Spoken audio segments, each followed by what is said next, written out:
ভাই বোনের পবিত্র সম্পর্কের উপর দাঁড়িয়ে সনাতন ধর্মের এই ঐতিহ্যবাহী অনুষ্ঠান, যা রাখি পূর্ণিমা বা শ্রাবণীর দিন পালিত হয়। ভাই বোনের এই সুমধুর সম্পর্ক আমাদের সংস্কৃতি ও সুপ্রাচীন কাল থেকেই চলে আসছে। অনেকে প্রশ্ন রেখেছেন, কবে এই পবিত্র রাখি পূর্ণিমা অনুষ্ঠিত হবে? উত্তরে বলি, 1431 সালের মানে এবছরের 2রা ভাদ্র সোমবারে, ইংরেজির 19শে আগস্ট 2024 সালে।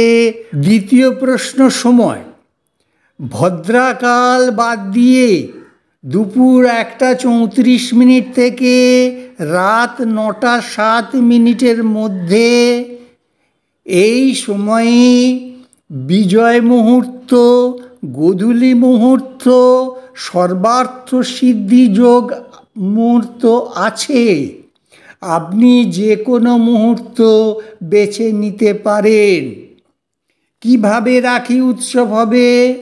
প্রথমত, বোন বা দিদিকে স্নান সেরে শুদ্ধ মনে শুদ্ধ বস্ত্র, শাড়ি ইত্যাদি কিছু পরে, এটি অবশ্যই রঙিন পোশাক হবে, কিন্তু কালো পোশাক হবে না। একটা কথা বলি, বাড়িতে কৃষ্ণ বা নাড়ুগোপালের মূর্তি থাকলে তাকে রাখি পরিয়ে মিষ্টিমুখ করিয়ে অনেকেই তারপরে ভাইদের কাছে এসে ভাতৃদ্বিতীয়া ফোঁটা শুরু করেন। এবার বলি, রাখিতে রেশমি সুতো থাকবে। রঙটি লাল, গোলাপি বা হলুদ রঙের হতেই পারে, কালো রং থাকবে না। প্রথমে একটি রেকাবিটি কাঁসার, পিতলের, মাটির অথবা কাঠের হতে পারে, কিন্তু লোহা, স্টিল ইত্যাদির নয়। সেই পাত্রে রেশমি সুতোর রাখি, ধান, দুর্বা, সিঁদুর, কুমকুম, নারকেল, সাদা লাল চন্দন, বর্তমানে রলি ও অক্ষতও থাকে। তারপর একটা ঘিয়ের প্রদীপ থাকবে।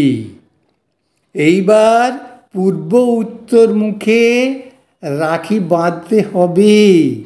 এর সঙ্গে থাকে মিষ্টি এবং ভাইয়ের জন্য উপহার।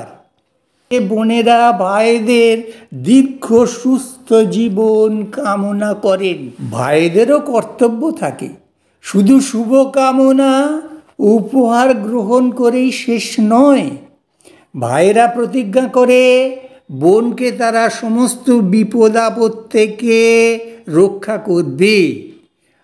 আর এছাড়াও ভাইয়েরা বোনকে উপহার দিয়ে থাকে।